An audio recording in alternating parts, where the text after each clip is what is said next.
comes close to what the potential of the US is where I'm standing right now. There's a reason I'm in Brazil, because the long-term prospects for a regulated market in Brazil could approach the types of numbers that we see even in the US. That's how exciting the progression is. So 31 billion handle last quarter alone for 30 states that are doing sports betting. When I started, I had one major partnership with a company called Betfred. We'll talk a little bit more about them. Betfred is one of the largest privately owned sportsbook companies in the world, operating over 1,500 retail sportsbooks and mobile operations on 3 continents. And Betfred was an unknown brand in the US. They came in with a budget to spend a couple of $100 million in order to get into business in as many states as they could get into business. At that time, there were over 150 companies trying to get into the US. And if we fast forward 5 years later, we probably have less than 30 companies that are participating in retail and online sportsbook. I'm happy that Betfred is still one of them, because that's where my investment was made as a partner. But think about that. 150 people came to do business and only 30 people remain, which is amazing. And when you consider that 4 companies, Caesars, who you know is a brick and mortar casino operator, MGM, who you know is a brick and mortar casino operator, DraftKings, who until 10 years ago was nothing and now is a multi-billion dollar fantasy sports and sportsbook and iGaming company, recently acquired the Golden Nugget online casino brand, and FanDuel, which was a conglomeration of European companies that partnered with a US-facing fantasy sports company that didn't exist 10 years ago. So when you consider that 4 companies control 80% plus of America, 5 years later, billions and billions and billions of dollars later, you're left wondering, is that the right way to have an industry where a customer might have only 4 choices in the market? And that sounds, when you consider this room filled with thousands of people participating in online gaming in Brazil, you wonder, does it make sense for a country as big as the US, as rich as the US, to have such a limited universe? I will say this, if you take a company like Betfred in the US, right now they're sitting at 1% of the market in the 11 or 12 states that they're live in. If they get to 2%, they're worth $1 billion. If they get to 3%, they're worth $5 billion. If they get to 4%, they're worth $10 billion.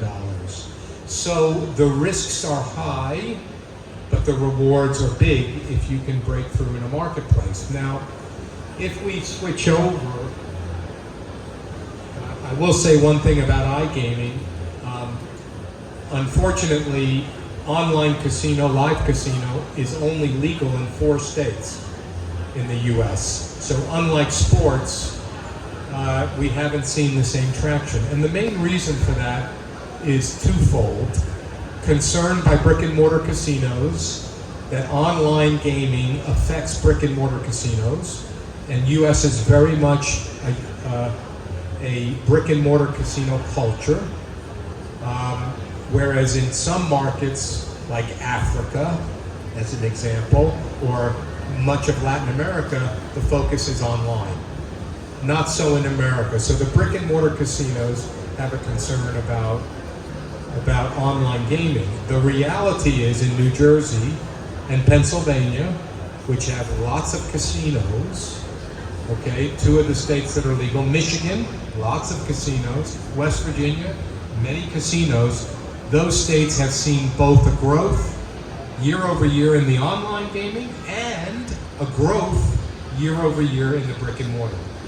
Now, is that proof that a vibrant online gaming does not affect brick and mortar, I think it's the beginning of proof that one does not cannibalize the other. There are, to some extent, different types of customers, and obviously during COVID, there was a great incentive to have online gaming because people couldn't physically go to brick and mortar casinos. So in the iGaming grossed $1.48 billion in Q1 of 2023 with 4 states.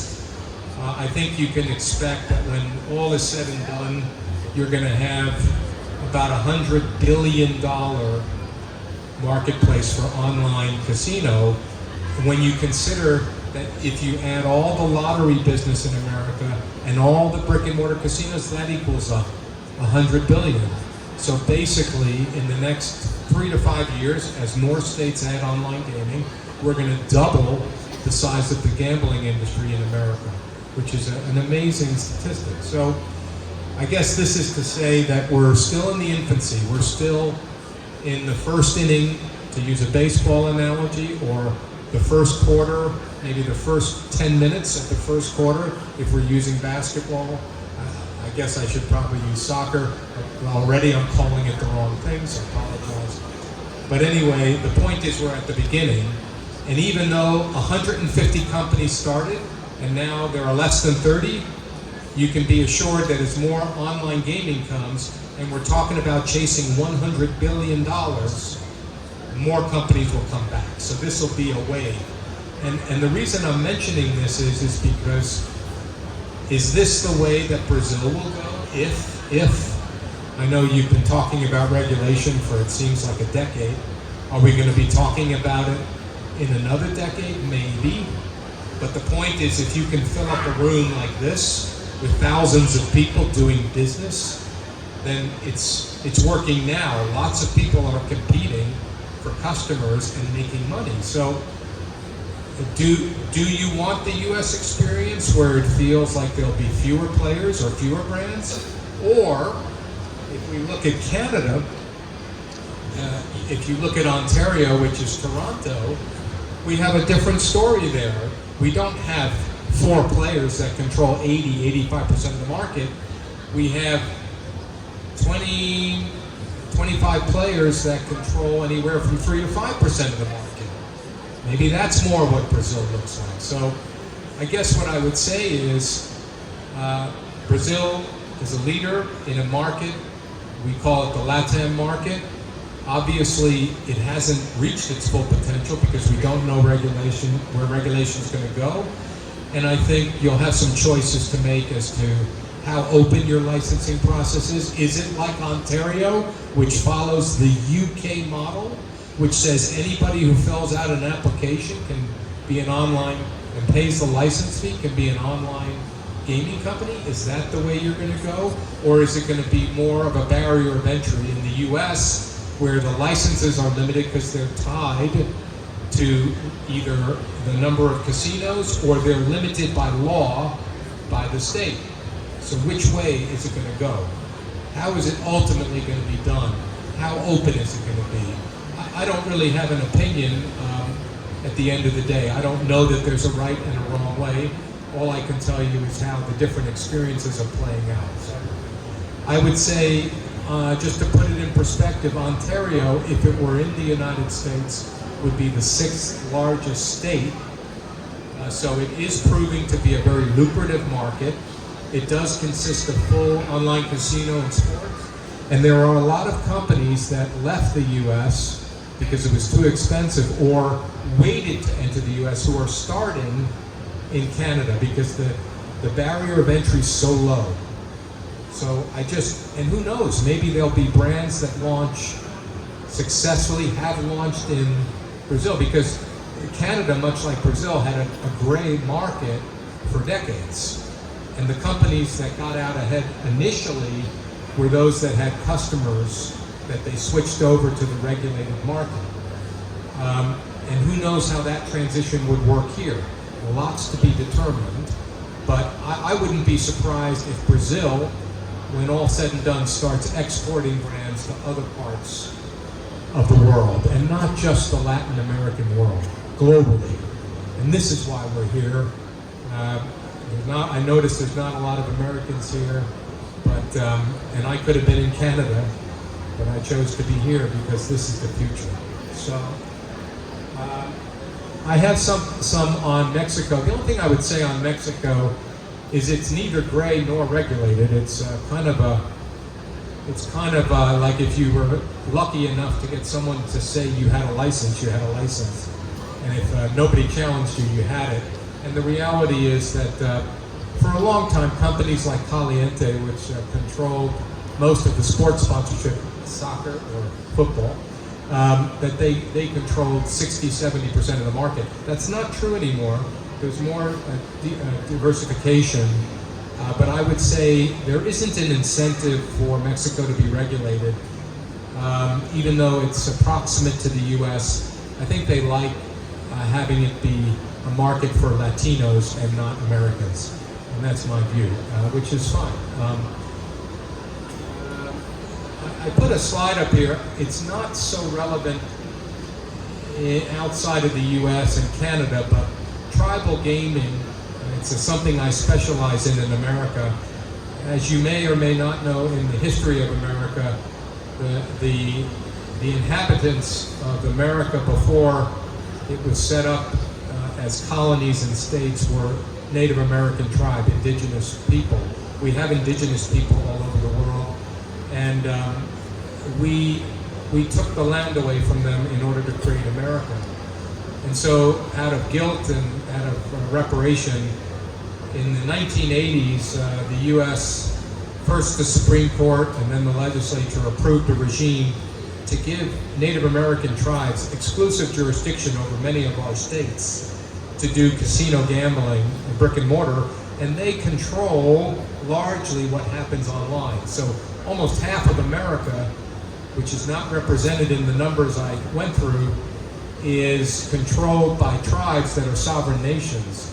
An individual tribe, of which there are 450 in America, is the same as Brazil, is the same as Portugal. They're in essence governed by their own treaties, except to the extent that they sign into cooperative agreements with the federal government. Canada has the same thing. And so for people who want to bring technology, innovation, or even operate in the U.S., we specialize in accessing 50% of the market that isn't accessed by doing corporate-to-corporate transactions. It's more like doing nation-to-nation development. And I just put this up just as a data point. And then I'll tell a little bit about what we do, and then I'll open it up for questions. I don't even know how much time I have, and I'm hoping you have questions because I'll answer. I've been in this industry 32 years.